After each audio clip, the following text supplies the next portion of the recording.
Hi guys, Sam here with Scrappy Industries, and this is... Hi, I'm Frank, 73 Diamond Rio. And behind us is my 1960 22B shovel. We wanted to go ahead and give a short little overview of kind of how these things work. There's been a lot of videos posted on YouTube from shows like this. We are at the 2023 May National Pike Steam Gas and Horse Association show. As you can see, it rained a lot yesterday, but luckily we have sandy ground and it'll dry up pretty quickly today.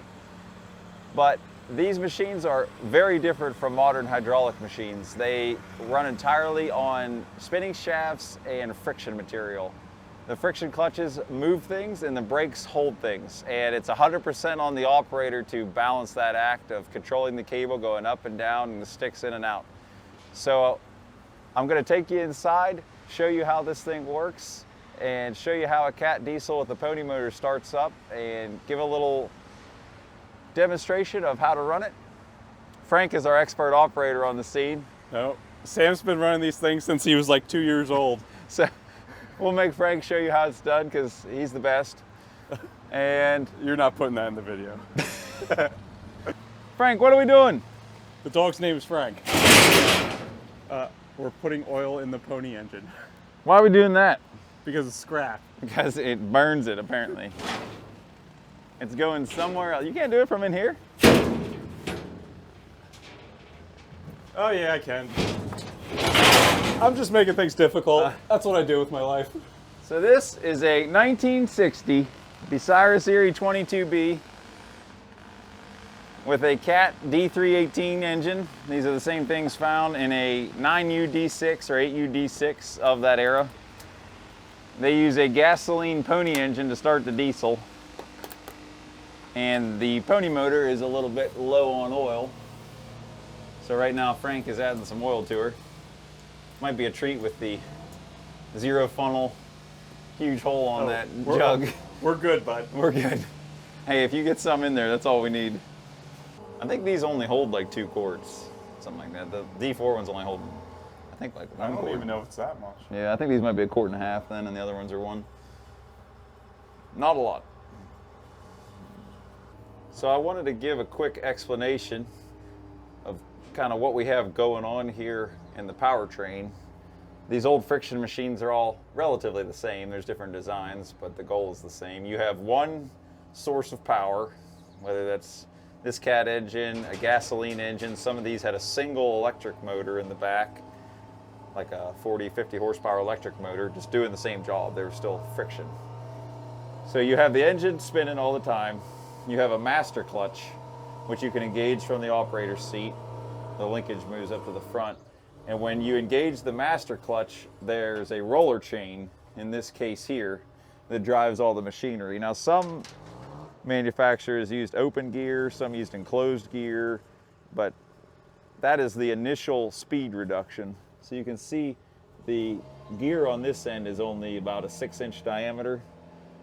And on this end of the silent chain, it is big, like a 36-inch diameter. It actually drops through the floor. That turns a horizontal shaft that runs through this main gear case here and into the swinger.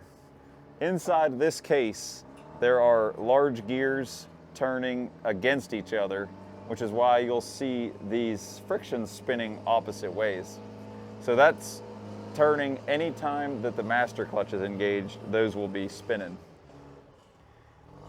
These bands here are your swinging gears, so they always turn the same way. It's hard to wiggle them right now. One of those clutches must be engaged slightly. But basically, to swing right, one of these frictions engages and it's trying to turn it to the right while the other one turns backwards versus its friction. And when you swing the other way, this interlock makes so you can never engage both of these clutches at the same time. The other clutch engage and it'll bring it back. These are the same frictions that make the machine walk. When you switch a gear inside all this, it basically changes the power coming out of the gearing there from either turning the pinion shaft, which causes you to swing, or there's a vertical shaft that drops down through the center that goes down into the car body to turn the tracks. Because this shaft that this friction is connected to is always turning, that power drives all the way across this whole thing here. This clutch band is your hoist. So as you push out on the hoist lever, it's engaging this friction band here, which this is the hoist drum connected to the cable that raises the bucket.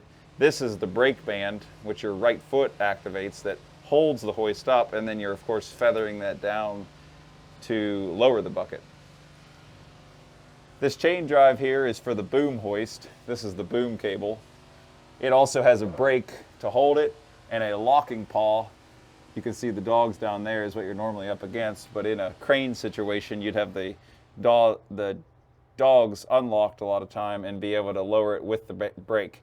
This won't just freewheel. It can only go down as fast as the machinery is turning. So if you want to lower the boom very slowly, you can idle the engine down and control it. These can be finicky at times, and you have to be careful anytime that dog is unlocked that you don't drop the boom. So you want to try to keep the dog engaged as much as possible. Jump around to the other side to show the crowd control. That's what those chains are doing. But much like the swinger, there's a clutch on the back, a clutch on the front, and because they're turning opposite directions, that allows you to either crowd out or crowd in, which is moving the stick in and out for the shovel. If you change attachments, some of this can change. You can see the sprockets for the crowd are a two-piece that bolt on. So in a situation like a drag line, you take those chains off, unbolt the sprockets, and bolt on another set of lagging like the hoist has, and that gives you your drag cable or your closing cable for a clamshell or an auxiliary hook line, something along those lines. This is a view from the operator station. As you can see, you're right here in with the action. This is the crowd friction here. It's turning backwards, and that causes it to crowd out. This one is turning the other way, which causes it to retract. You can see the power transfer of these chains down to the drum that's at the base of the boom. Bucyrus, Erie on these size shovels used a rope crowd. Other manufacturers used other options like a chain crowd, as you can see on that Bay City over there. The Lorraine also used a chain crowd with a pinion drive on the stick, much like the Bay City does. They each have their advantages and disadvantages. I feel these can be a little more troublesome. If you let that cable get loose, it can wrap into the sprocket of the chain and you have a disaster on your hands, as I learned a couple years ago, and basically had to torch it all out as it was a rat's nest wrapped in there. It was a mess. These are much quieter though than a chain drive, which is pretty nice when you're running it. Basically, these two cables here are crowding it out. They run up around that pulley on the shipper shaft and run out to the end of the stick, and they're causing it to push the stick out. The single cable on the bottom of this drum runs up over the top of the shipper shaft and down the stick to the bottom of the bucket, and that is your retract. So basically, you don't have to worry about these cables loosening up while you're running it. As that spins, it's wrapping one side as it unwraps the other side. As the cable wears and stretches, there's a turnbuckle at the end of the stick you have to keep tight to keep the slack out of those cables. The hoist cable, you can see going over the left side of the boom. It's a two-part on the bucket. It goes around the bucket and goes back up, and it just dead mans on the boom. So as you're digging, you're hoisting up and sticking out at the same time. That's what allows it to dig. This is the master clutch that was on the back side of the engine. When you pull this in and click it, it engages all the machinery. Whenever you start the machine or shut the machine off or get out of the seat, you want to have that out, so it's disengaged.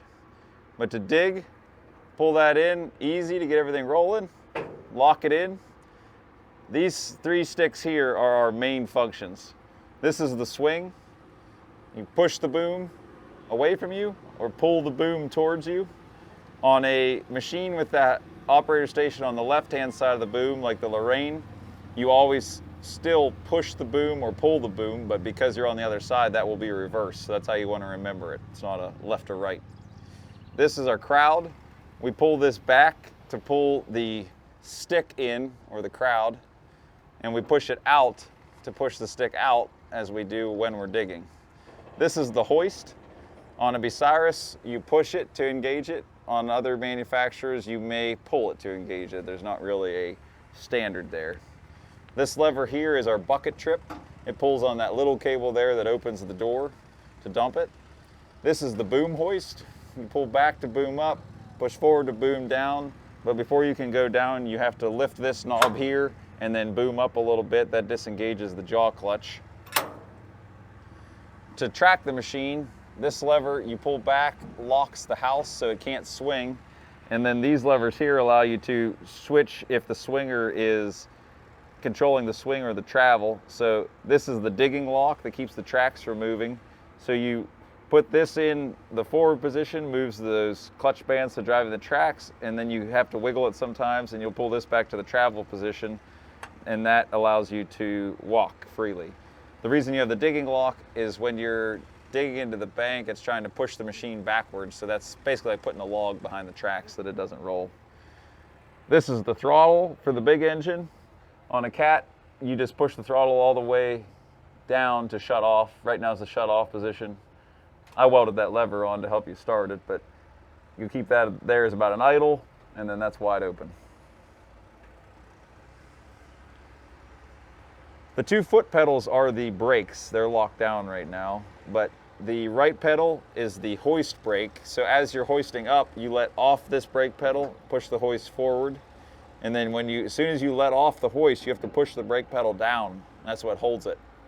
And then it's all in feathering that brake to lower the bucket nice and smooth. The left pedal is the crowd brake, which is the same thing. If you let the brake off, you can move the crowd, and then if you want to hold it, you have to push the brake pedal back on. And that's pretty well the gist of it. We're gonna go ahead, get it fired up, and show how it runs. Step 1, install jump pack, because I'm too cheap to buy a battery. So on the back side of the engine, this is the diesel engine from here up. So we want to check the oil in the diesel. These you check while running because the oil filters are filled. So this is the full line. I'm also holding it crooked. This is the full line, but you check that while running, so when it's shut off, it'll be way up here. As long as you have some oil, it's good enough to start it and then check it. The pony dipstick is on the other side of that cylinder. The pony engine is a 2-cylinder opposing horizontal engine, so there's basically a cylinder bore here and then a cylinder on the opposite side of it. We already checked that oil and added a hair, and it's good to go. So what you have going on with all these levers, this is the pinion. And basically what that does is it engages the Bendix, which is a small gear in here, onto the flywheel.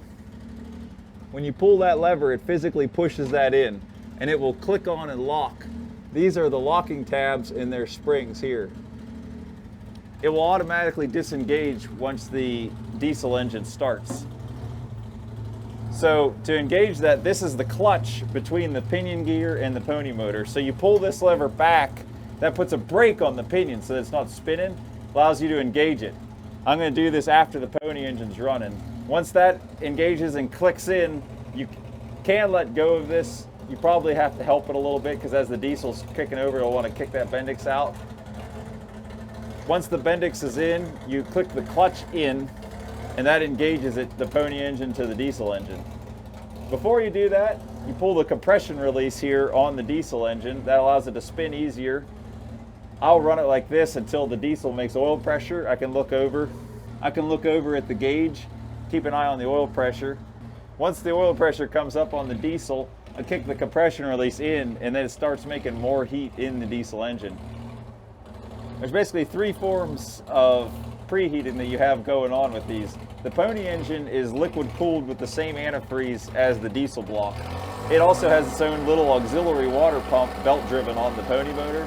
That helps drive coolant through the pony and preheat the diesel block. The exhaust from the pony motor runs down through the intake manifold inside of an enclosed pipe, runs through the intake and then back out. You can see its own little pipe there.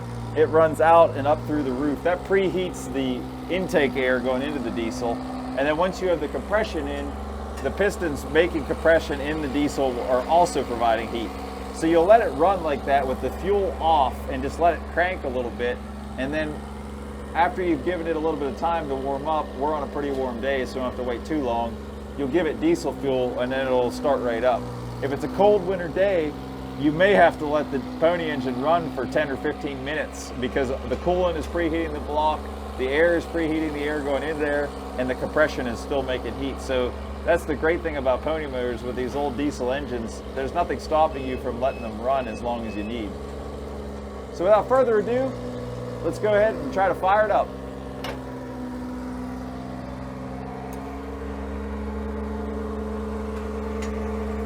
This is the gas for the pony engine. We always shut that off and let the carburetor suck dry, because as everything's rattling around, the float will be bouncing and flooding the engine. We have the choke and the throttle up here for the pony engine as well.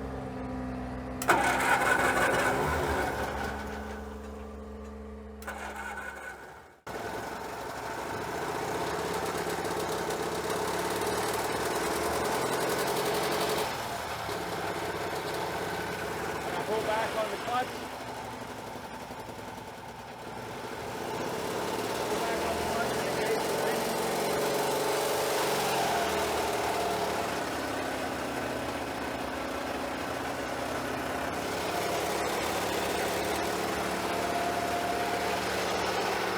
Take the master out.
Thanks, Frank.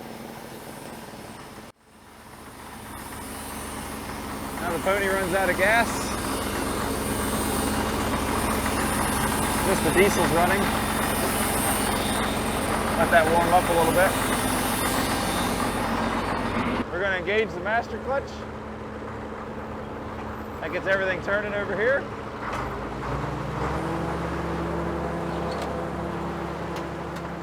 Unlock our brakes. So the hoist is controlled by the right-hand lever, which is the hoist friction, and the right-hand brake, which is the hoist brake. So if you're lifting the bucket, you're letting off the brake pedal and pushing the lever at the same time. As soon as you get to where you want, you have to let off the lever and hold with the brake pedal. To lower it, you're slipping the brake by letting the brake pedal out ever so slightly. The more you let out, the faster the bucket goes.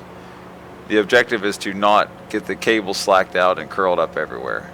This lever is the crowd lever, which pushes the stick out or pulls the stick in. The left brake pedal holds this wherever it was. If you let the brake out, it basically will go to wherever it wants to by the height of the bucket and the angle of the cables pulling on it and gravity pulling it in or out.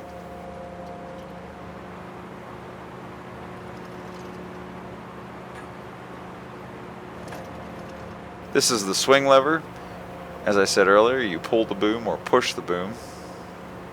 This is a free swinging machine, so as soon as you let off of it, it will just coast to a stop. You can push it the opposite direction to stop faster. This is the trip lever. It pulls on that little cable dangling out in front to dump the bucket. I apologize, in this video you'll see that cable dangling a lot is out of adjustment as we were missing some springs out on the bucket, working to address that situation.